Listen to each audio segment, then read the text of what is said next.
we shall reflect on the life of Saint Louis IX.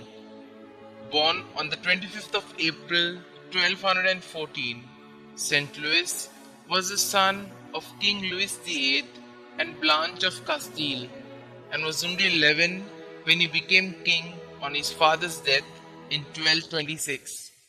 For 10 years, he ruled under his wise mother's guardianship, and she continued to exert a beneficent influence on French affairs until her death in 1252. At the age of 19, he married Margaret of Provence, who bore him 10 children. He proved himself a devoted husband and father. By nature and upbringing deeply religious, Louis never forgot his mother's assertion, "I would rather see you dead at my feet than guilty of one mortal sin." Each day he took time to attend 2 masses, to recite the divine office, and unknown to his subjects, spent long hours in prayer and acts of penance. The custom of genuflecting during the creed at the Homo Factus Est and at the passages in the Gospels pertaining to the Lord's death on the cross owes its origin to him. Indifferent to personal comfort, his tender sympathies went out to the poor and the unfortunate. Besides several hospitals, he also founded a home for 300 blind men and a shelter for reformed prostitutes. Each day he fed the poor and ministered to the lepers. He also revolutionized the dispensation of justice by requiring proofs to be submitted by competent witnesses and permitting appeals from the baron's court to himself in place of the customary private duels and feuds. Strongly willed, yet holy, he was a friend of the clergy and particularly of the young Franciscan and Dominican orders, himself becoming a Franciscan tertiary before embarking on the 7th Crusade.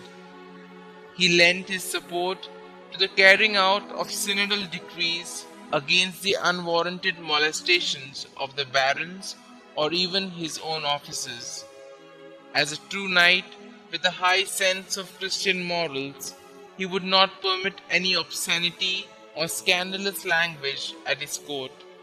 Probably most famous among the buildings which he caused to be erected are the College of Sorbonne, which became the theological faculty of Paris, and the Saint Chapel, an architectural gem which housed the relics of the True Cross and the Crown of Thorns.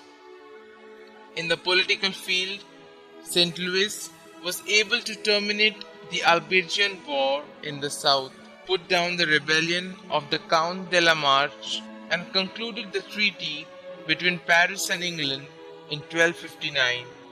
He also acted as arbiter in the dispute between the Pope and the Emperor, but upmost in his mind was the hope of recapturing the holy places in Palestine from the Turks. In 1248, he succeeded in taking Damietta in the 7th Crusade, but himself was taken prisoner and had to be ransomed. 22 years later, when he was on another campaign, he succumbed to a malignant fever brought on by the plagues at Tunis. He was canonized in the year 1297 by Pope Boniface VIII, and St. Louis is revered as the patron of stonemasons, printers, and barbers.